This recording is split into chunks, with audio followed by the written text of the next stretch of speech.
Bismillahirrahmanirrahim. Assalamualaikum warahmatullahi wabarakatuh. Alhamdulillahirabbil alamin wassalatu wassalamu ala asyrafil anbiya'i wal mursalin wa ala alihi wa sahbihi ajma'in.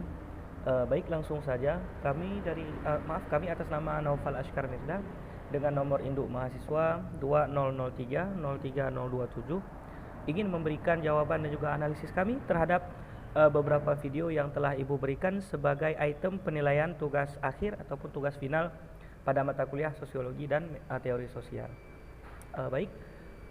Pada video pertama itu membahas tentang fenomena Citayam Fashion Week. Nah, jadi jika kita melihat daripada perspektif perilaku sosial, kemudian gerakan sosial dan juga konformitas, nah ini merupakan salah satu gerakan sosial ataupun perilaku sosial yang diciptakan oleh seseorang ataupun seorang individu ataupun kelompok. Nah, sehingga ketika mereka telah melakukan gerakan sosial dan juga perilaku sosial, maka ketika banyak banyak individu yang melakukan hal tersebut, maka terjadi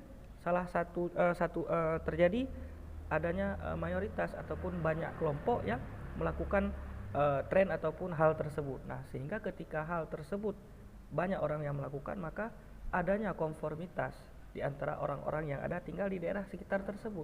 Karena ini terjadi ya di kalangan remaja ataupun ABG di kota-kota besar ya, seperti Jakarta, kemudian kota Bogor, kota Citayam itu sendiri, dan juga kota-kota lain. Nah, sehingga jika ada seorang misalnya anak remaja atau anak ABG yang mereka memang ingin masuk ke dalam circle ataupun golongan tersebut, nah maka mereka mau tidak mau harus mengikuti hal tersebut. Nah, maka ini terjadinya konformitas pada anak tersebut karena dia ingin mengikuti tren tersebut, sehingga dia harus mengikuti apa yang dilakukan oleh circle ataupun golongan tersebut agar dia bisa masuk ke dalamnya. Nah, kemudian juga ini menyebabkan kohesivitas dia menjadi tinggi karena rasa penasaran dia terhadap sesuatu yang menyebabkan tekanan pada dirinya, sehingga dia mengikuti tren tersebut agar bisa masuk ke dalam golongan tersebut. Inilah yang disebabkan dikarenakan memang salah satu fenomena ini merupakan salah satu perilaku dan juga gerakan sosial. Mungkin demikian untuk yang video yang pertama. Mengenai video kedua itu membahas tentang fenomena kasus percobaan bunuh diri dikarenakan depresi. Nah, jadi pada video tersebut ada data-data yang menunjukkan memang beberapa ataupun memang banyak kasus bunuh diri di negara kita Indonesia ini dikarenakan depresi ataupun frustasi terhadap berbagai permasalahan yang dihadapi dalam hidupnya. Nah, jika kita lihat dalam perspektif sosiologi dan juga konsep diri, ini ada yang salah di dalam dirinya atau di diri seseorang ini dalam dia dalam dia bersosialisasi. Nah, namun kendati demikian, tidak hanya faktor di dalam dirinya saja, akan tetapi juga faktor dari luar. Nah, karena ketika seseorang ini mengalami depresi ataupun seseorang ini mengalami frustasi, itu bisa jadi dikarenakan faktor-faktor dari luar, atau misalnya ada beberapa hal yang menyebabkan dirinya itu menjadi down, kemudian menjadi hilang semangat, tidak ada rasa semangat untuk hidup.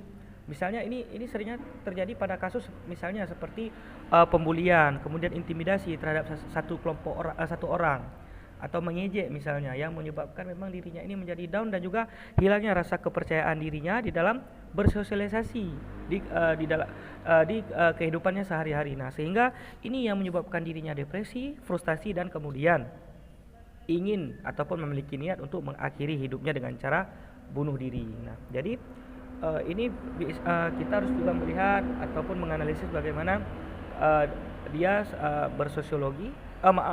bersosialisasi. Bagaimana dia bersosialisasi, karena ruang lingkup yang paling kecil manusia ataupun seseorang itu dalam bersosialisasi itu adalah pihak keluarganya sendiri. Nah, jadi dari pihak keluarganya bagaimana kemudian bisa mengontrol diri seseorang tersebut, kemudian juga baru mengacu kepada lingkungan sekitar, orang-orang sekitar. Bisa jadi tetangga, kemudian teman-teman sekitarnya di lingkungannya, dan juga yang lainnya. Nah, sehingga ini yang harus kita lihat dan juga mengacu kepada konsep diri seseorang tersebut. Nah, jadi harus diperbaiki dan juga harus diberikan masukan dan juga nasihat, dan juga untuk membentuk konsep dirinya menjadi konsep diri yang lebih baik. Nah, sehingga tidak akan ada niat untuk melakukan bunuh diri karena depresi ataupun frustasi.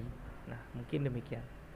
Baik, untuk video yang ketiga itu membahas tentang kasus pencabulan yang dilakukan oleh seorang pengasuh pondok pesantren terhadap santrinya di salah satu ponpes yang ada di Kota Banyuwangi. Nah, sebenarnya kami sedikit berat membahas tentang permasalahan ini dikarenakan memang sedih sekali ataupun miris sekali permasalahan ini terjadi. Karena ini merupakan kasus yang sangat fatal. Karena apa? Karena seseorang melakukan kasus pencabulan terhadap orang lain ataupun lebih tepatnya kepada anak-anak ini yang mengalami mental ataupun depresi yang berkelanjutan sampai dengan masa depannya nanti. Dikarenakan kenapa? Karena dia pasti mengalami rasa trauma, kemudian rasa depresi, sehingga menyebabkan hilangnya rasa semangat belajar dan pupus harapan untuk menggapai cita-citanya ke depan. Nah, ini kembali lagi dikarenakan memang beberapa faktor-faktor yang menyebabkan seseorang itu bisa terjerumus ke dalam perbuatan ini. Kenapa? Karena memang tidak ada rasa iman, tidak ada rasa taat dalam agama, sehingga menyebabkan hilangnya akal pikiran sehingga dia melakukan hal tersebut. Kemudian juga jika kita kaitkan di dalam perspektif tatanan sosial, maka sungguh pihak kepolisian itu merupakan tatanan sosial yang sangat penting dikarenakan kasus ini itu dikembalikan kepada jalur hukum. Maka maka polisi sebagai aparat penegak hukum, maka ia akan mengusut tuntas terkait masalah ini sehingga pelaku kejahatan tersebut dijerat ataupun diberikan hukuman sesuai dengan apa yang telah dia lakukan agar bisa menimbulkan efek jerah dan tidak akan diulangi lagi. Karena efeknya ataupun efek negatifnya itu sangat besar, bukan hanya bagi dia sendiri, akan tetapi bagi diri korban, terhadap masa depan korban, cita-cita korban, dan juga sebagainya. Dan juga pelaku telah merusak yang namanya disfungsi sosial atau pelaku sudah melakukan disfungsi sosial, tidak bisa melakukan ataupun menjadi makhluk sosial sebagaimana dirinya menjadi makhluk sosial, hilangnya tanggung jawab dia sebagai makhluk sosial yang saling membantu dan juga saling menolong antar sesama, dan juga dia telah melakukan yang namanya penyimpangan sosial. Mungkin demikian.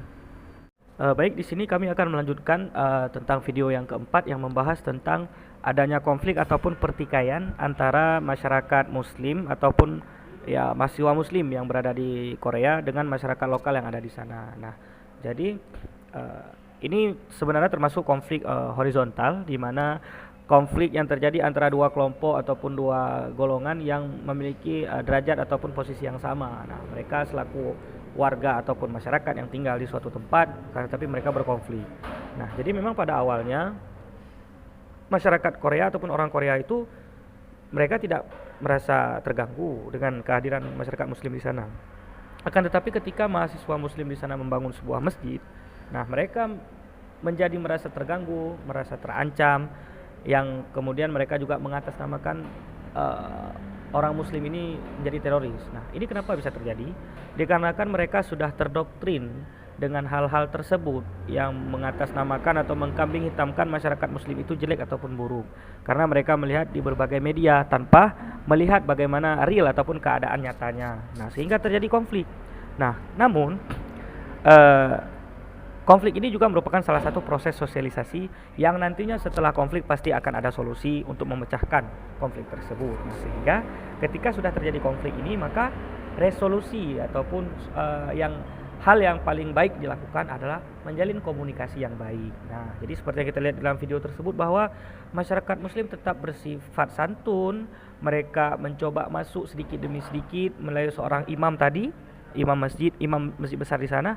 Mereka mencoba menjelaskan kepada masyarakat di sana bahwa Islam itu tidak seperti yang mereka bayangkan. Islam itu sebenarnya seperti ini, saling menghargai dan juga saling menyayangi, dan juga memiliki toleransi yang sangat tinggi. Nah, kemudian juga misalnya mereka terganggu akan adanya kegiatan peribadatan yang dilakukan oleh umat muslim, maka orang Islam di sana melalui seorang imam itu memerintahkan mereka untuk menutup saja jendela agar mereka tidak terganggu. Nah, kemudian pada akhirnya masyarakat Korea itu bisa hidup berdampingan dengan orang muslim di sana, karena mereka sudah tahu bagaimana keadaan sejatinya orang muslim, bagaimana keadaan seorang muslim yang sebenarnya, dan bahwa mereka juga saling menghargai dan juga mereka sopan terhadap orang-orang masyarakat Korea asli di sana.